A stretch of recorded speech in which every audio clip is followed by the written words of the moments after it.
Hey, what's up guys and welcome back to Anime King. And today I'm going to be giving you part 9 of What If Naruto Became the Shadow of Konoha. Remember to get this one to 100 likes as usual. Share this to all of your friends in your social media platform. And also guys, go ahead and check out the brand new episode over on Anime King 2 of What If Naruto was a one-of-a-kind prodigy, and enjoy that guys. And remember, if you're new, to go ahead and click that red subscribe button and become part of the Making family. And thank you for all of your help and support, and yeah, remember to stay tuned for the episode coming over on Making 3. If you're new, you heard that correctly. I did have 3 channels, Anime King 2, and Making 3, which I post what if on every single day for you guys to enjoy. So go ahead and click that red subscribe button and become part of the Making family. And thank you for all of your help and support, and yeah, what do you say begin this new episode? Start the intro.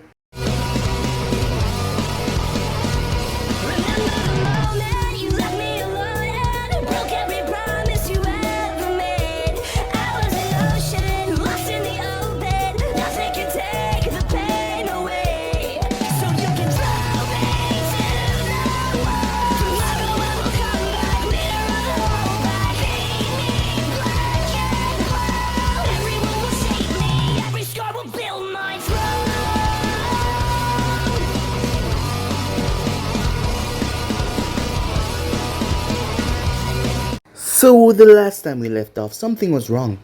Something was incredibly wrong. As Sakura saw the person being pushed on the stretcher, as she could see the whiskers, it was Naruto. The shrapnels in his chest, his body burned to an unrecognizable state if it wasn't for his marks on his cheeks. As she rushed over, she instantly got to work removing the shrapnels. But something was wrong.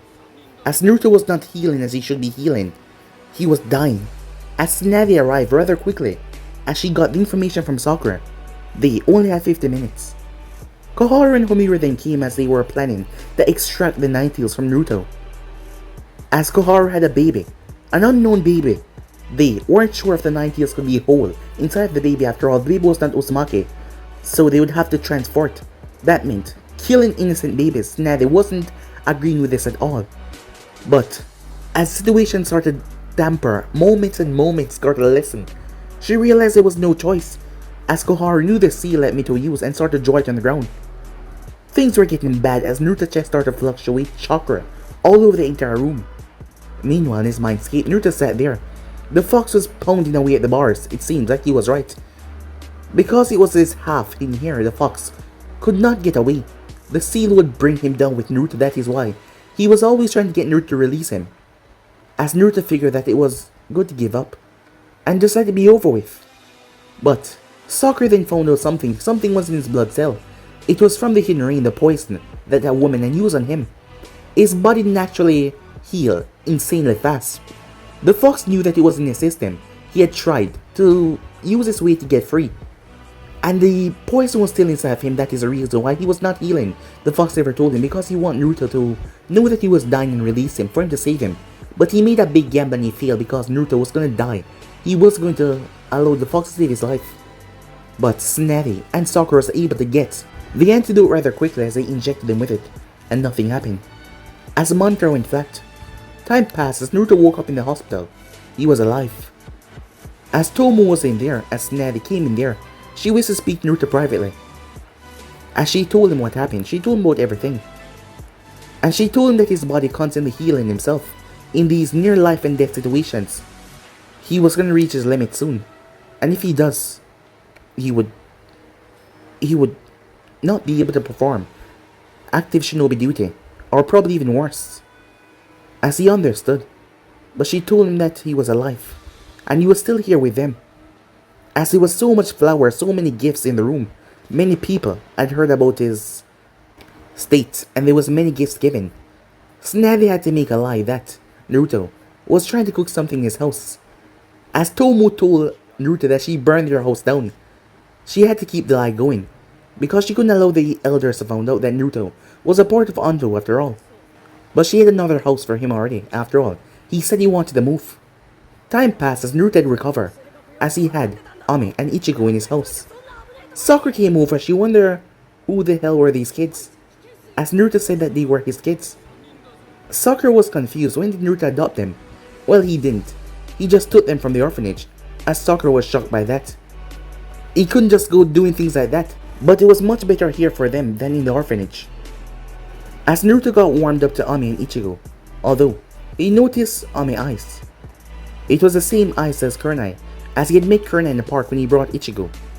And she told him about the UI clan that had split up. It wasn't a big clan like the others. As he asked if she could talk to her, as Kurenai easily accepted that, as she still couldn't believe that Naruto was now a father. Meanwhile, Naruto was sent on a mission on Captain Wolf to capture one of Konoha enemies that had escaped from the prison. As Wolf had failed multiple times to bring him back, when they arrived there towards the temple where the Joshnis were, some people that were experimenting on kids, Naruto able to free all the kids as he captured the man. The man and Wolf seemed to have some history, as the man asked Wolf, "How's the wife?" So yeah guys, that's basically that's what I thought. If you guys can switch across the place, check out for yourself. So what is to begin this new episode? So said Shio, "How's the wife?" Wolf snorted, "We separated a long time ago." Woman, as he landed on a branch as it snapped in a shower of ice. "Our bitches," he said. "Tough," said Shio. "I told you not to marry her. I told you on your wedding day as I was getting you drunk not to marry her. So if you haven't been busy with the family, what exactly have you been doing? Don't tell me you've been looking for me this entire time, Mr. Captain of the Hunter Nin Division." Wolf glared at him. "I do my duty to the village." Shio laughed bitterly. "Don't we all?" he said. "Now look at us. Two bitter, lonely old men. Speak for yourself. It's a tragedy how we get stuck into this life. I keep running and running without knowing how to do much else." Wolf felt resistance in the ropes. "Sorry, but I'm not going back," said Shio. As Shio poofed away in a cloud of smoke, Naruto had to leap out of the way as Wolf blasted the entire ear of the forest with nothing but fire. "I never took my eyes off him. God damn it," Wolf cursed. "I hate Shadow Clones. Smells the same way as the original." As he smashed his fist into a tree, obliterating it. Wolf hated to admit, but Shio was a master at exploiting his weaknesses. "Most likely he hid amongst the survivors of the temple. That's what I would do," said Naruto. Wolf shook his head. The moment that clothing dissipated, he most likely made a run for it. "He's gone." "Not exactly," said Naruto.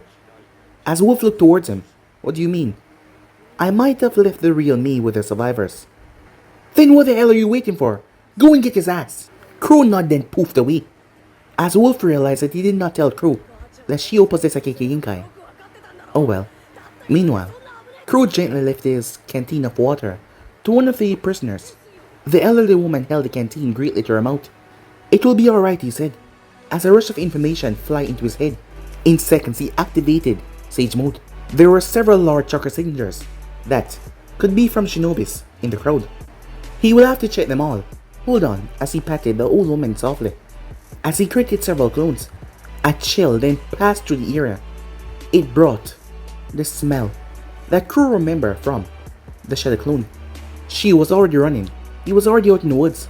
His chakra cloak instantly activated as the snow under his feet melted as he blasted off. He wasn't a professional tracker, but all ANBUs were required to take lessons, and with his nose he had completed them with nothing but ease.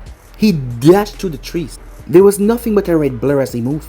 His cloak had changed into a crimson color rather than the normal yellow since the accident. As he moved, the red blur was the only thing that could be seen. He then finally saw Shio up ahead as he flashed past the man and stopped right in front of his path. "I don't know how you caught up to me, but I refuse to be captured again," said Shio as he steadied his body for a fight. Static release. Body armor. The both of them move as their fists connected, as Shio's fist also connected in Naruto's stomach. As Naruto felt pain surge through his veins.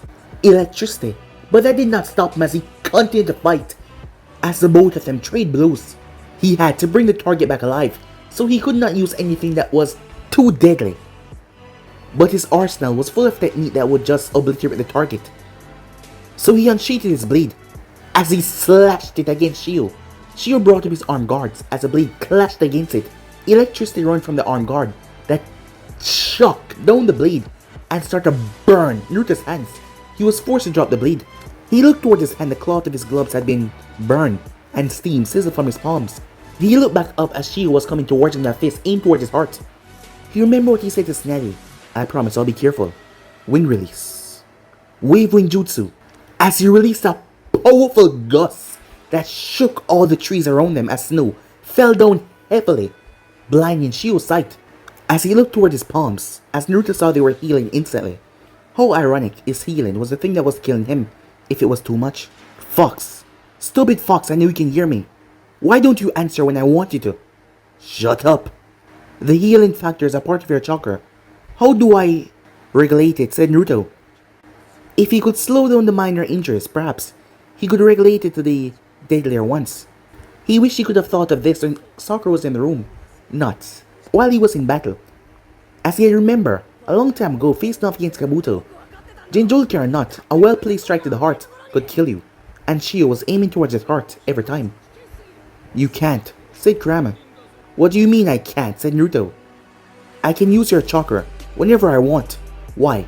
Can't I heal myself? Your chakra control sucks. Naruto physically hit his head against a tree. His time was run out as his clones kept on falling due to that destructive armor of Shio. Can't believe I'm doing this. If I give you some control, would you regulate your chakra, he said. I'd rather tear your head off. Look, if I die, you die. So it is in your best interest to help me out, said Naruto. I don't need to be healed for every minor injuries, just the ones that could negatively affect me in battle.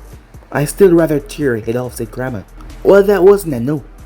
Crow knew that this was going to have repercussions, but dealing with the Kyuubi attitude was better.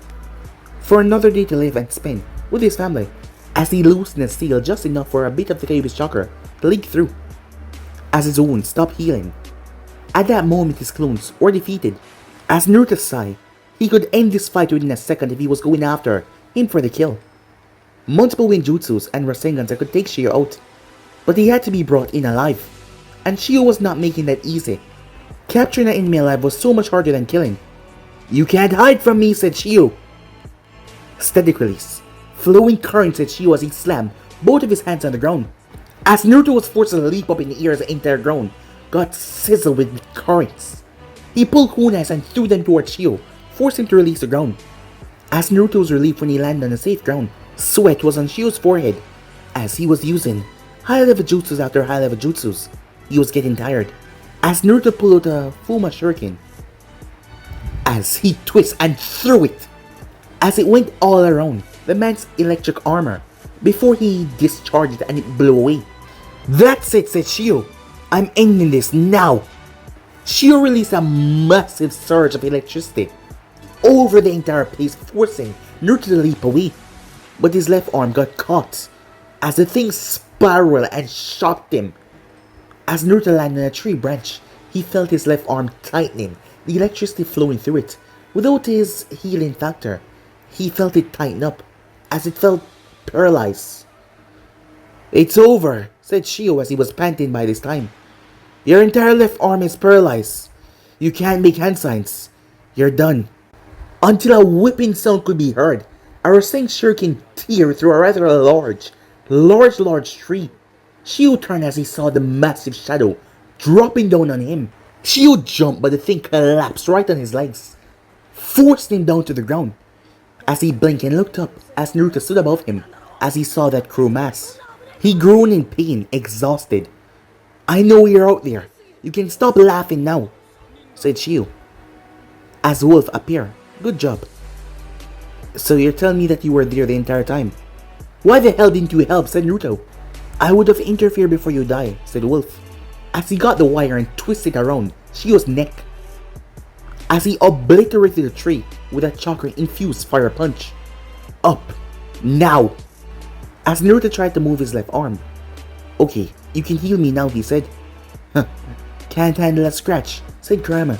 He was about to cut off the access of the Fox chakra to him, but he realized that he had a point. Perhaps he should just heal normally. I can't go back, said Shio as he tried to run, but he only tripped on his own 2 feet. Crow couldn't believe that the man would rather go back to the Jeshin Temple than Konoha prison. You have to answer for your crime, said Wolf. I tried to save the village, said Shio. If Konoha had just given in to the demands, the Third Shinobi War wouldn't have lasted for another 2 years. You stole S-class technology and tried to give it to our enemies. To end the war, said Shiu. What are some technologies to life that we could have prevented from ending? Damn it, I lost my son in that war, he said. I know, Shiu. He was only 13 years old, said Shiu as he looked up at Wolf, and he died because the third refused to surrender. You have no idea what it's like to lose a son. What I did it for Konoha. You still betrayed the village. You still stole top secret information. You still escaped from Konoha prison. Shiu, you have to return and take responsibility for your crimes.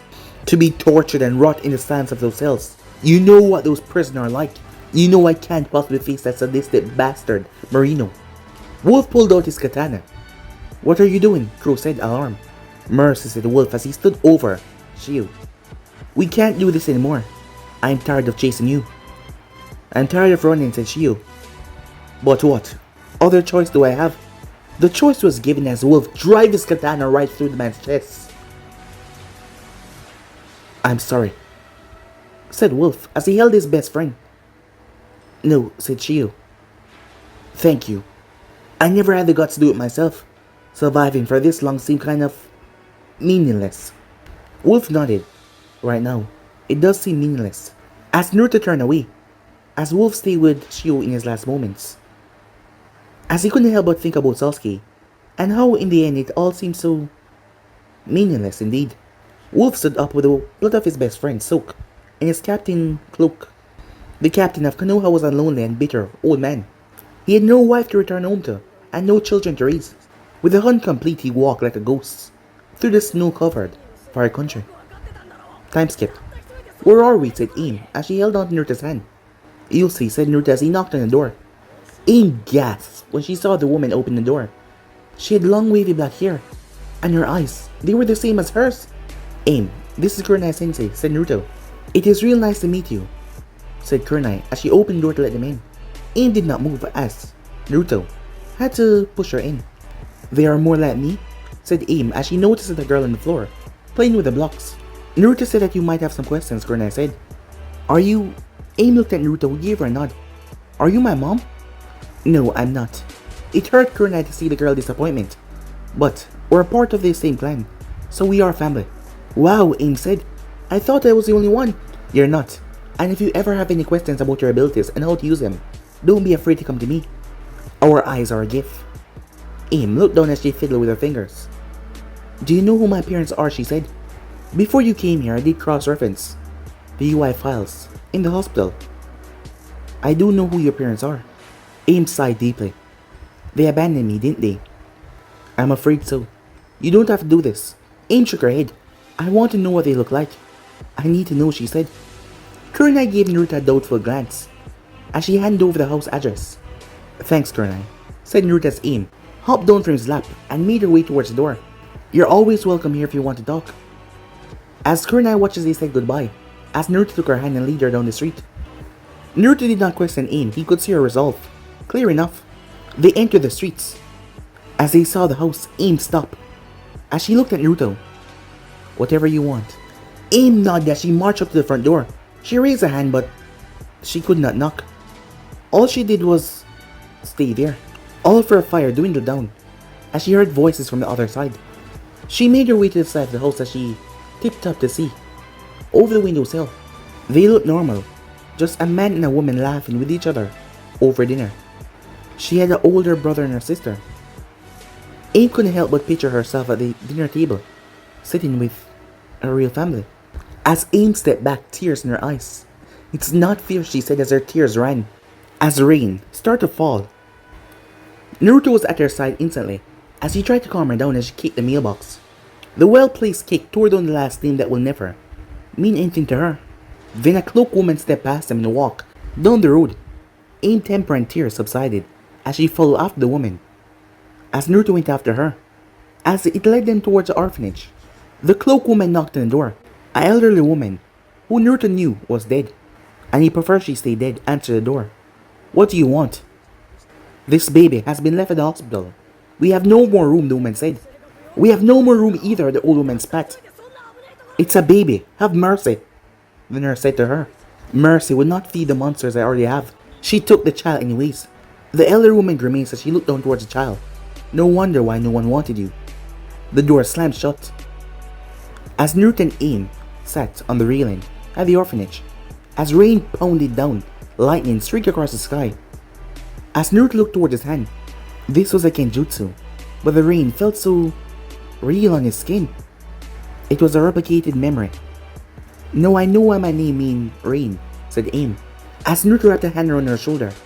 "If I wasn't born a monster, maybe they would have wanted me." "You are not a monster," said Naruto.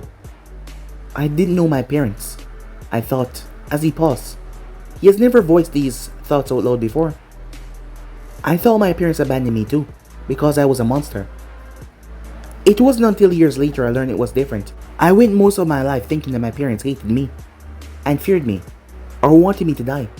But no one cared enough to tell me I was loved. For a lonely, hated, abandoned little boy, it would have made so much difference. As Naruto pressed Aim, hit against his chest. "But you don't have to wonder anymore," he said, "because I will always love you."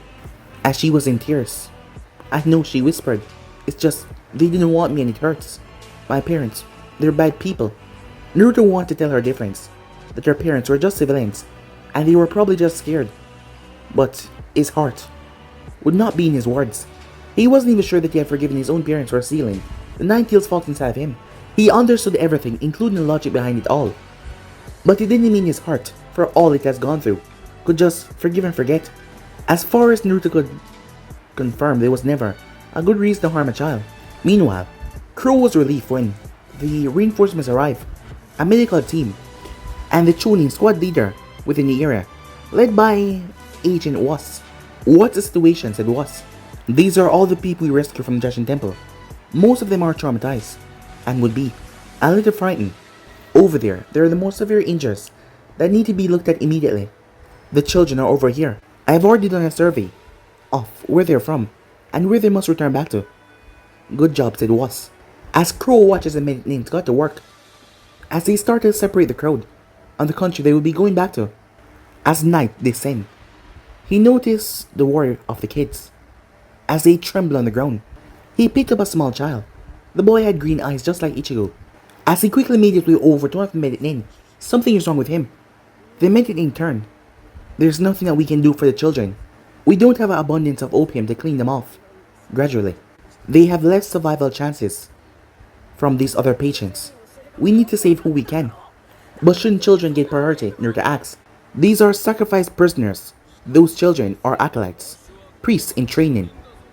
Even if recovery is successful, they could easily recede back. They're too unstable and dangerous." As Naruto's eyes snapped at that, "I'll show you dangerous," as he reached out to grab the medic. But his hand was grabbed by Was. "Crow, that's enough. You're tired, and you need to rest. But the children..." "Everyone can't be safe," said Was. Crow shoved Was' hand away, but even he could see that the line for medic attention was long. The boy in his arms' tremors grew worse and worse as the child sweat. The medic tried to reason with Naruto, insist that he needed rest, but he remained.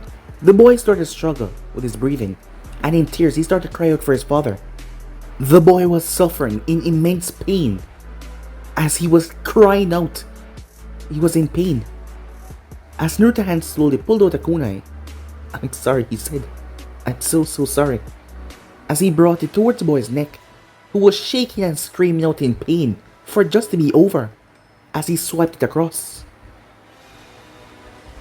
As the child, cold lifeless body, breathed a sigh of relief in his arms before falling. As Naruto stood there, as he looked over at the 109 children left, all of them, the symptoms were coming in, all of them. Time skip, as Naruto crept through a window of his house. Unlike before, he had left all of his ANBU gear back at headquarters. He had left under a disguise, under a transformation. He refused to let Aim and Ichigo see him covered in blood. So after a fresh shower with his equipment back at HQ, he entered his room and put on his pajamas. It was then that he found Aim with tears down her cheeks. Concerned, he dismissed the clone and the memories came back to him. A lot had happened while he was away. Naruto watches Ichigo twist and turn from another nightmare, a nightmare that he now understood. As Naruto thought dwell on what could have been Ichigo's fate, then, the face of all the children that he had put to rest came in his mind. Not even the worst of man could see that he had such numbers. He shoved the memory away in the dark part of his mind, hoping that he would never have to face it again. Somehow he got to a point where he just couldn't cry anymore. As Naruto crawled into the bed, as he placed a kiss on Aim's forehead, as he was enveloped in the light. All I wanted was for him to be proud of me. The words of that young child that thought that he was just a pawn came into his mind as he saw a bright light in front of him. As he stepped forward, but Sai blocked his path. Sai looked at him with a murderous gaze. You should have been the one to die. I'm sorry, said Naruto as he started to back away. He then felt a weight on him as he looked down. He had 2 dead bodies in his arms, and a bloody kunai. I'm sorry, said Naruto, as he looked down towards the corpses of Aim and Ichigo. As Naruto snapped his eyes open, Daddy, are you alright? As he saw Aim looking at him. As Naruto looked down towards her, she had been woken by his movement. I'm fine, he said. It's nothing, just another day at work, he said, as he patted her gently on the head, and rested her back in the bed as he got up and moved from the room. His hands couldn't stop shaking as he placed more seals and traps. Even when his senses told him that he wasn't in any danger, his hands still shake. I think you're losing it, said Kurama. As Naruto rubbed his eyes as he collapsed on the couch, he refused to listen to the demon fox, but the muscles in his body was tightened, and he was twitching as he just sat there like a ghost in the darkness, unmoving. He just sat there. Time skip. Is everything alright? Said Naruto, as he noticed there was a chair that was shattered into splinters, and not to mention a huge dent in the wall. Just reports, said Tsunade as she rubbed her eyes. A bottle of sake was on top of her decks. She was not trying to hide it. But then the wolf already reported, said Naruto. Yes, he did, but you failed the mission to bring the target back alive. I want to hear from you. As Naruto scratched the back of his head. Well, Wolf killed the target, he said. Tsunade nodded. I know, Wolf told me. What I want to know is, why didn't you try to stop him? You expect me to stop an ANBU captain, said Naruto. His question was a mix of joking and a bit of doubt. Yes, I did, said Tsunade. Look, I understand that things can be different on the field than the piece of paper I have, but the situation can change at any moment. I am trying to determine if what happened was justified for the change of mission or not, she said. I think it was something that Wolf needed to solve. I don't know what kind of information Shio had, so I don't think that he was necessarily a bad guy. Wolf gave him a chance at Konoha, refused to. Nevertheless, Wolf will be put on probation, said Tsunade. He hasn't taken a vacation since he's been made captain, and it would be good for him. He's the best striker we have after all. She made a note to tell Shizune to write out the papers. I also heard from Was what he did out there. I don't want to talk about that, said Naruto. Tsunade gave him a nod. I promise I would never bring the mission up after this, but I have to say, you did a very hard thing. Something a lot of my agents wouldn't have the heart to do. Something I don't think I would have the courage to do. Not only that, but even apart from the mission, you saved all those people. You did good work out there. As Naruto shrugged his shoulders, Tsunade was just happy. Despite everything he has gone through in the past month, his compassion and his heart has not changed. Too much time she has watched a ninja under her care became so cold and ruthless. She made a single hand sign. As her office was secure, no one but the Hokage and Naruto would know what occurred in this room. Naruto. He looked up at the sudden use of his name as he looked down to make sure he was still in ANBU uniform. Yeah, he said. I decided to promote you to squad leader. Tsunade prepared for the storm. No. You can't just say no. It's your duty to the village. She knew that you wouldn't be like other ninjas who would just accept the responsibility and the raise in salary without a word. No, said Naruto. Sai died because of me. Everyone made mistakes, said Tsunade. She could see that his mind was focusing and thinking through a lot. A year ago, Naruto would have accepted this without a thought. He was younger and more inexperienced by then. No, said Naruto. I mean, you tell me who to beat up and I'll beat them up. Simple as that. I'm not like Shikamaru and Neji. I can't do this, he said. You commanded an army full of Naruto clones. That's a feat of itself alone. Both Sparrow and Wolf recommend you for this position. You work well under pressure. I know you, Naruto. You're the sort of person that needs someone to rely on you. You need to be a hero. That's not true. I am no hero. Then why did you adopt those children? As Naruto looked up, you know about Naruto. I'm the Hokage. I mean, Aim Namikaze. Naruto crossed his arms. There are plenty of people with the same last name and they're not related. I didn't think it would be that obvious. Naruto, why did you adopt them when I expressly told you not to? Are they your way of coping? No, he snapped, much angrier than she anticipated. I'm not using them to make myself better. I'm trying to protect them, I'm trying to care, since no one else does. This isn't some sort of selfish wish fulfillment. I will never use them. I don't. Naruto, said Tsunade. I was not implying anything of the sort. I know that you would never harm those children. The point I was trying to make is that they depend upon you. As Naruto looked away, I'm sorry. Just don't take them away, okay? I'm not going to forcefully take children out of a home. I care for them, but I cannot legally sanction it. Thank you, said Naruto. So if we're done. We're far from done. I was in the process of promoting you. Granny, said Naruto as he collapsed one of the office chairs. I can't. Why not? I already told you. I'm not smart enough for this. I can't lead anyone, he said. All this coming from the kid that wanted to be Hokage. Wanted, said Naruto. If I can't keep my teammate from dying, how am I supposed to protect a whole village? I don't know what the hell I was thinking. I was just a stupid little kid, looking for attention. And I'm not going to let people die because I did something stupid, or make another mistake. I'm not going to do that. Naruto, I know you might not be able to see it right now, but you can become a great leader. Maybe you don't make elaborate plans like Shikamaru, or demand respect like Neji, but things out in the field can change instantly, and I need someone flexible, who isn't afraid to break mission protocol, and whose judgment I can trust in delicate situations. The world is changing right now, Naruto, and I need someone who will consider every friend or foe, and put all of those choices into consideration. Whether it's wrong or right, I need you, Naruto, she said. As Naruto paused, he thought about it. I don't know. I'll give you some time to think it over. Oh, and I could use another favor. It's about Kakashi. Said Naruto. It's about time for Kakashi to take on another Genin team. He's been as resistant as you are. I was wondering if you could talk to him. I'll give it a try, said Naruto. Alright then, have at it, she said. Oh, and Naruto, bring the kids by. I would like to meet them, she said. As he nodded as he left. Time skip. Kakashi was a rather hard man to find, usually. He found you. But over the years, Naruto had became quite familiar with his sensei, Chakra Sanger. So, he could boast that he was one of the few in the village that could find Kakashi. As he found Kakashi in the third training field, reading his porn as usual. As he appeared in the tree branch above Kakashi's head. I'm guessing that you're late to something, he said. Joining meeting, said Kakashi. As he flipped the page, acting like he was reading a damn thing. But I know Kakashi was able to memorize this book to the point where he could say line for line. But it had become his reason to waste time by just sitting back and flipping through the pages.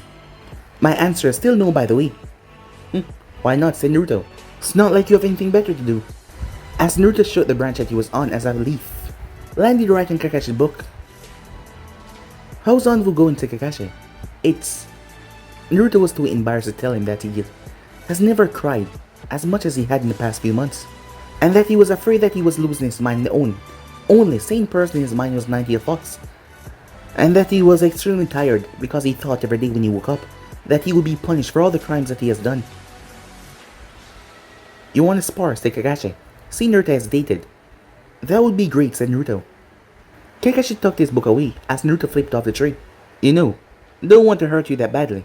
You sure you're up for this, old man, said Naruto. Kakashi's eyes smiled that as he reached in his pocket and pulled out a bell. How about it? One last test. Naruto looked at the bell that contained fond memories. You're on, he said. Same rule. Steal the bell. Kakashi lifted up his headband as he activated his Sharingan. Naruto smirked as he created 500 clones and disappeared amongst them. Kakashi could not even tell which one of them was the real one. If anyone could claim to master the multi-cyclone technique, it was Naruto, plain and simple. Kakashi defended against the wild fists and feet that thronged through the air. With his Sharingan, he could predict all the movements. As he pushed back as he went through hand sign, fire style, fireball jutsu, a gigantic mass of flames slammed right into the group of clones. Smoke obscured the field, but when it was gone, only a few left. But that was not what Kakashi found interesting. He saw Naruto chakra intertwined in mid-air. It was invisible to the naked eye. That is new. The remaining clones came forward, but they were only a distraction for his technique. Kakashi quickly activated Earth Release, hiding like a mole as he went underground. The wind attack crashed where he was. Kakashi created a clone and dug deeper in the earth, making it seem like there was just only one of him. After all, he knew that Naruto Stage Mode could pinpoint him, just as he pinpointed a larger Sengun, plummet in the ground and destroyed his clone. As the real Kakashi jumped out, 1,000 years of death! As Naruto was sent flying through the air. Never gets old, said Kakashi. What do you mean you don't want to heal me? Kakashi was confused as he heard Naruto talk in the bushes.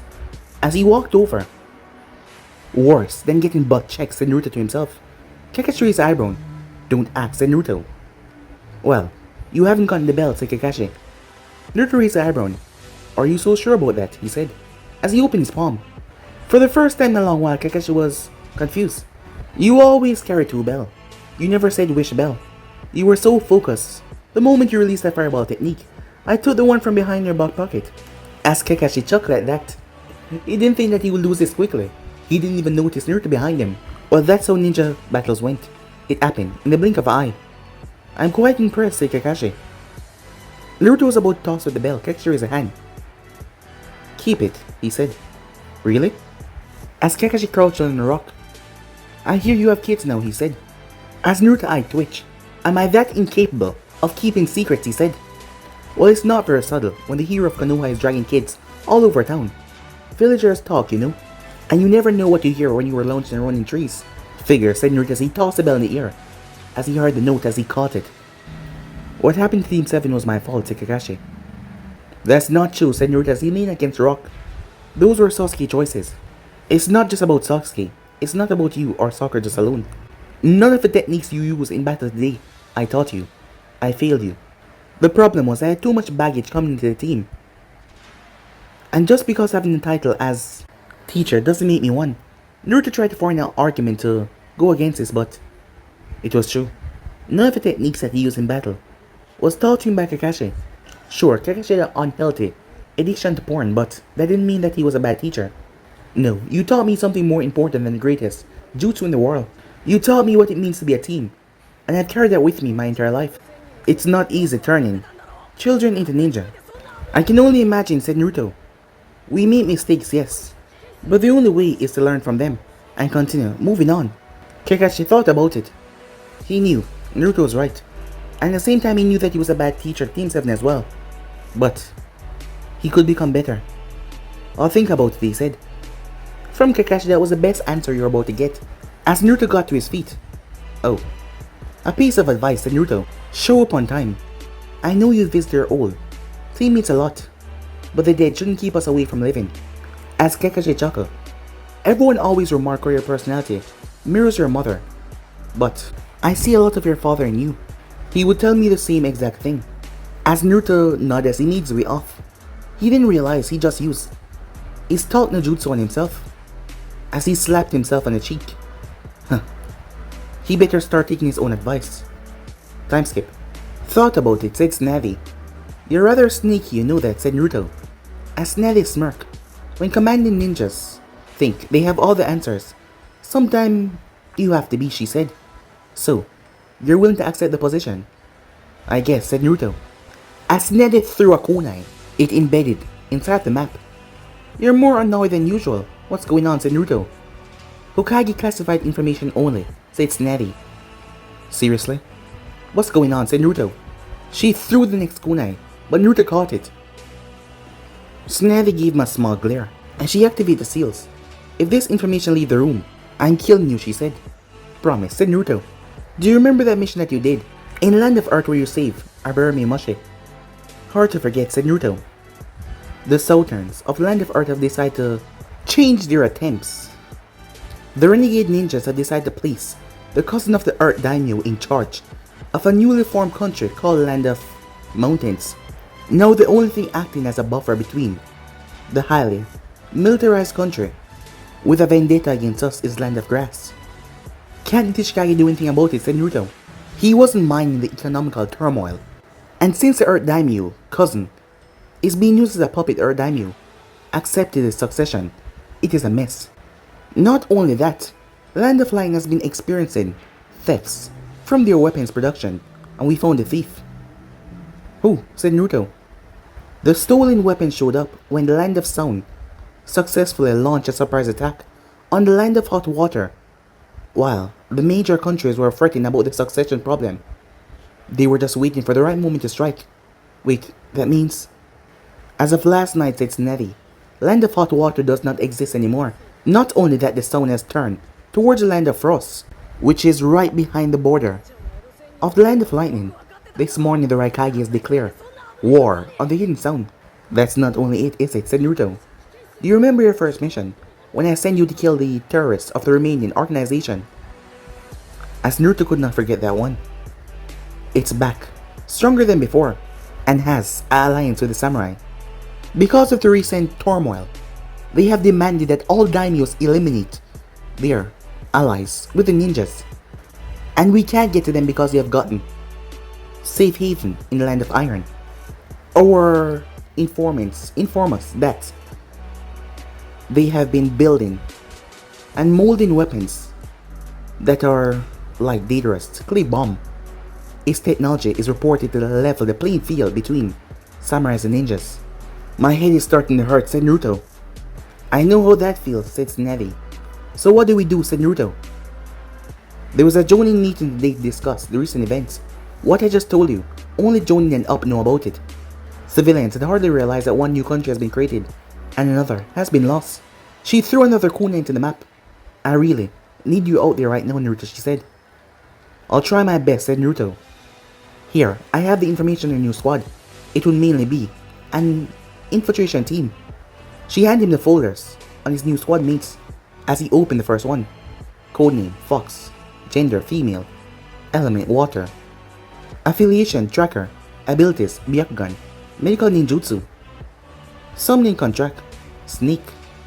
The next one, codename Boar, gender male, element earth fire, affiliation torture and interrogation, abilities genjutsu specialist, summoning Falcon. As Naruto looked at the report, so this was gonna be his new team, and he was gonna be the leader. The thought was a bit nerve-wracking. He was gonna be the leader. As he took a deep breath, yes, he was gonna be the leader. And he made Snevi a promise. And he also couldn't go back on his word as he spoke to Kakashi about the same thing. It was about time that he took up the responsibility, and took it up very well. But guys, be and subscribe right here. If you want to see the next person, do like, subscribe, comment down below, and turn on that bell notification as I posted. Remember to share all of your friends in your social media platform. And also guys, go ahead and check out the brand new episode of What If Naruto Was a One-of-a-Kind Project over on Anime King 2.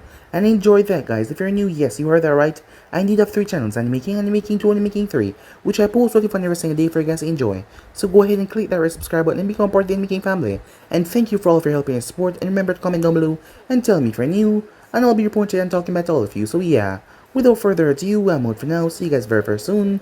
Peace, guys.